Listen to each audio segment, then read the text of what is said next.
Je me souviens très bien de ma visite au Kazakhstan pour cette nouvelle constitution. J'ai été reçu par le président Nazarbayev et son premier propos était le suivant. Je vous demande de me faire une constitution moderne comme celle de la France. Je vous dis à vous, et donc à travers vous au peuple kazakh, c'est que la constitution que nous avons mise au point avec le président Nazarbayev est une constitution qui convient à l'État, puisqu'elle est toujours en vigueur. Voilà. Le gouvernement kazakh, le gouvernement de Nazarbayev, avait la volonté de créer quelque chose de neuf, dans un pays neuf. Et les 2 ou 3 fois où je suis revenu au Kazakhstan, j'ai pu constater qu'effectivement, le pouvoir du pouvoir du président était moderne.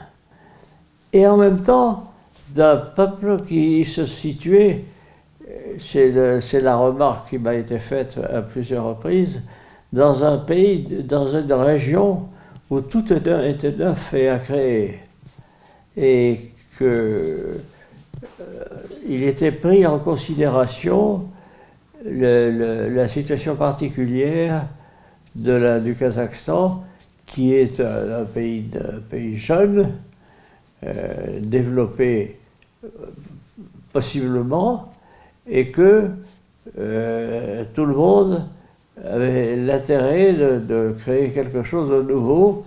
C'est que quand on se promène là-bas au Kazakhstan, on s'aperçoit que le peuple a voulu faire, et le président a voulu faire un État moderne dans une région tout à fait neuve. Et que il suffit de se promener pour voir que c'est un État moderne qui répond aux exigences internationales, parce qu'il ne faut pas perdre de vue la place du Kazakhstan. Le côté le plus saillant, c'est le modernisme du système.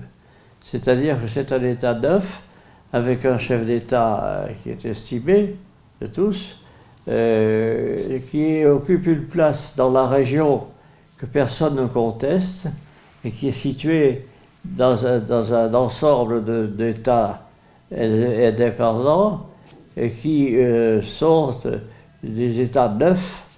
Et il suffit de se promener dans la capitale du Kazakhstan pour s'apercevoir que la place du Kazakhstan est évidente, c'est-à-dire forte.